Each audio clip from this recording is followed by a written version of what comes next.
ঘরে সুন্দরী বউ থাকার পরেও যদি বাইরের মেয়েদের দেখার পরে যদি একটু শীষ দিতে ইচ্ছে করে, যদি তাদের সাথে একটু সম্পর্ক করতে ইচ্ছে করে, তাহলে এরকম ব্রেন বাজ কিন্তু হওয়া লাগবে।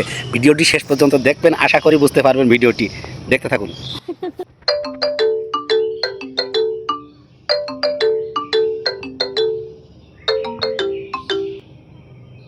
হ্যালো।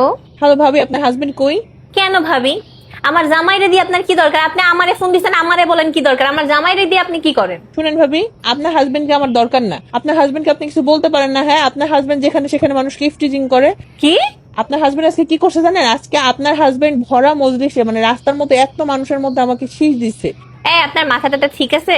আরে আমার মাথা তো ঠিকই আছে, কিন্তু কথা হচ্ছে আপনি আপনার হাজবেন্ডকে একটু শাসন করতে পারেন না? হ্যাঁ, আপনি আপনি আপনি কেমন বোঝে? আপনি আপনার হাজবেন্ডকে এখনো কন্ট্রোল করতে পারেন না? আপনার হাজবেন্ড রাস্তাঘাটে মানুষকে ইফটিজিং করে। আচ্ছা ঠিক আছে, ঠিক আছে, আপনার আর কিছু বলতে হবে না, আমি বুঝছি।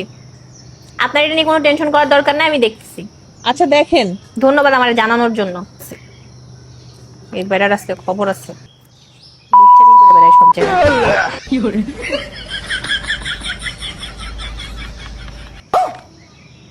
এই শোনো, কি হয়েছে? কি কি বলবো বলো। তোমার নাম্বারে কেউ যদি ফোন করে বলে যে আপনার জামাই আমাকে শীষ দিছে, তাহলে তুমি বিশ্বাস করবে না। কারণ আমি 25,000 টাকা বাজি ধরছি। এই বাজি হারা যেটা কিন্তু তোমার কাছে। তুমি উল্টা রিয়াক্ট করবা যে আমি আমার জামাইকে বিশ্বাস করি, ভরসা করি, আমি আপনাকে বিশ্বাস করি না। আর যদি তুমি রেগে যাও, তাহলে কিন্তু আমি বাজিতে হেরে যাব। কথা বুঝতে পারছো আমি কি বলছি? তুমি কথা বুঝতে পারছো আমি কি বলছি? চায় রইছে। হ্যাঁ, কথা সত্য। হ্যাঁ বুঝতে পারছি, কিন্তু ফোন তো একটা আসছিল।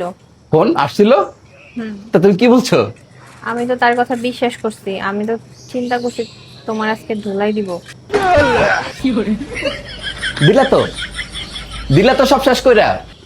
হাতে কোনো টাকা পয়সা ছিল না, তোমার উপর ভরসা করে 25,000 টাকা বাজি ধরলাম যে বাজিটা আমি জিতবো। সংসার একটু টানানো পড়া চলতেছে, আর তোমারও 2-3টা ড্রেস কিনে দেবো ভাবছিলাম। শেষ। আসলে আমারই ভুল হইছে। আমি তোমাকে যতটা বিশ্বাস করি, ভরসা করি, তুমি তোমাকে ওটা করতে পারো না। বাজি ধরার আগে একবার চিন্তা করা উচিত ছিল যে আমার বউ আমাকে কতটা বিশ্বাস করে, কতটা ভরসা করে। এত বড় ভুল কেমনে করলাম আমি? এখন আমি কি করব? ঠিক আছে। এতগুলো টাকা আমি কই পাবো, কোথা থেকে দেব? আসলে তোমাকে আমার বিশ্বাস করা উচিতই হয় না। চালিয়ে যান, অতি বাস্তব। তুমি কি আমারে কিছু বলছো? আমি কি জানি যে তুমি বাজি ধরছো নাকি? কেন? আমাকে একটু বিশ্বাস করলে তোমার কি হইতো? হ্যাঁ, আজকে 25,000 টাকা পাইতাম, তোমার 2-3টা ড্রেস কিনে দিতে পারতাম, সংসারে টানা পড়া চলতেছে, একটু খরচ করতে পারতাম।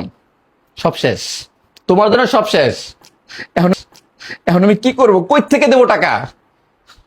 আচ্ছা শোনো, তুমি একটা কাজ করো। কি হইছে? আমার ফোনে না 20,000 টাকা আছে, আম্মু পাঠাইছিল, কিন্তু তোমারে বলি নাই। ভাবছিলাম যে এটা দিয়ে কিছু একটা করবো।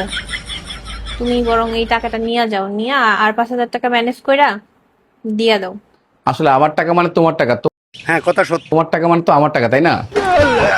আসলে কি করবো বলো, টাকা তো দিতেই হবে, ইজ্জতের ব্যাপার। আচ্ছা ঠিক আছে, তুমি দাও, বাকি 5,000 টাকা আমি ম্যানেজ করে দিব। গেছে দেখো। আসছে।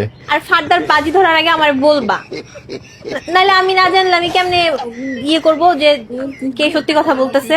তুমি যদি আমার জানাইতা, তাহলে কি আজকে এই দিন দেখা লাগতো? আচ্ছা ঠিক আছে। কে সত্যি কথা বললো, কে মিথ্যা কথা বললো, কিছুই তো বুঝলাম না। সাউথ থেকে আমার 20,000 টাকা গেল। ধ্যাৎ।